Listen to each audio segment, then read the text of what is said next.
Ever thought about how a tiny island nation with no natural resources became one of the world's wealthiest countries? Welcome to the enigma of Singapore's economic transformation. In the year 1965, a new nation was born. Singapore, a small island at the tip of the Malay Peninsula, gained its independence. It was a time of uncertainty, a time filled with challenges. The economy of this fledgling nation was in a precarious state. With a land area of just over 700 square kilometers, the island was devoid of natural resources. No oil, no precious metals, not even a substantial amount of arable land.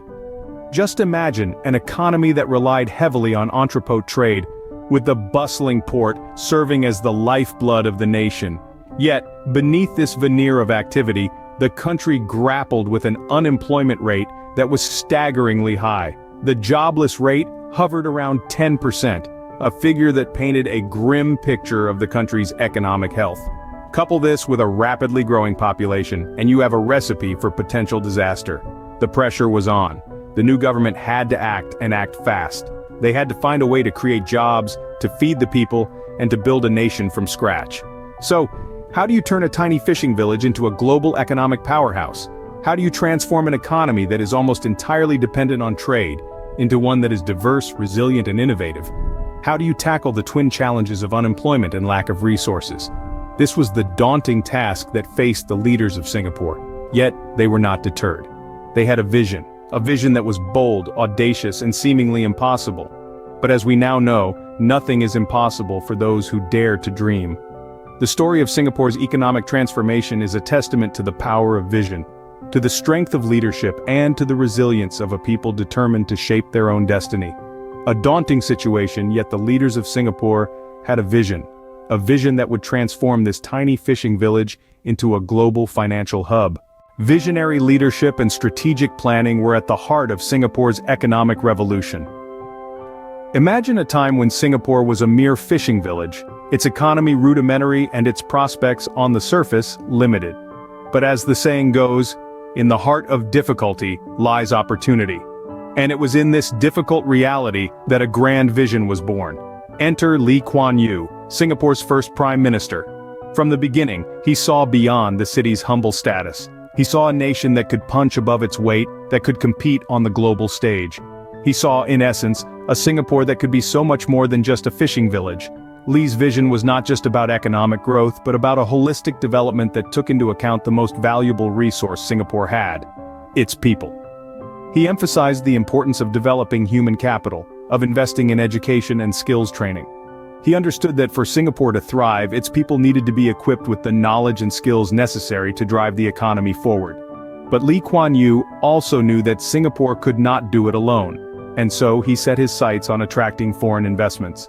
He opened Singapore's doors to the world, inviting multinational corporations to set up shop on its shores. He offered incentives, created a business-friendly environment, and ensured that Singapore was a place where businesses could thrive. Yet none of this would have been possible without a robust infrastructure. Lee Kuan Yew and his government committed themselves to building the physical and institutional structures necessary for economic growth. From modern ports to efficient public transport, from reliable utilities to a resilient financial system, these were the building blocks of Singapore's economic success. A grand vision indeed, but how did this vision translate into action? Let's delve into that. A vision without action is just a dream. Singapore's leaders knew this, and they acted swiftly. To breathe life into their vision, Singapore's leadership established the Economic Development Board, an organization that would become the driving force behind the country's economic transformation. The board was tasked with the ambitious goal of attracting international investment by promoting Singapore as an ideal hub for business and industry. But they didn't stop there. Recognizing the fundamental role of education in economic growth, the leaders made substantial investments in the education system. They aimed to nurture a workforce that was not only literate, but also skilled and adaptable. Schools became incubators of talent, fostering creativity, innovation, and problem-solving skills. Universities and technical institutes were established, offering a wide range of courses in engineering, science, business, and the arts. The outcome of Singapore's economic vision was nothing short of a miracle. As the years flowed, the island state of Singapore began to blossom into an economic powerhouse. The growth was exponential and inspiring, with the gross domestic product escalating at a pace that defied all expectations. In the early 1960s, the GDP was barely $300 million. Fast forward to the present day, and it's now soaring in the vicinity of $400 billion. Yes, billion with a B. If that's not a meteoric rise, I don't know what is. But the GDP isn't the only indicator of Singapore's economic miracle. The unemployment rate, which once loomed over the city-state like a dark cloud, began to drop. From hovering around 10% in the early days of independence, it is now reduced to a minuscule 2%. This dramatic decrease is a testament to the effective implementation of policies aimed at job creation and skill development. As the economy grew, so did Singapore's reputation as a financial hub. The city-state's strategic location, robust regulatory framework, and a commitment to maintaining a business-friendly environment attracted global financial institutions. Today, it is home to over 130 commercial banks, 250 asset management firms, and a vibrant stock exchange. Singapore's economic miracle didn't just happen overnight. It was the result of years of meticulous planning, unwavering determination, and the collective effort of its people. The government's focus on education, infrastructure development, and creating a conducive environment for businesses played a pivotal role in transforming this tiny island into a global economic powerhouse. From a fishing village to a global financial powerhouse, Singapore's journey is a testament to visionary leadership and strategic planning.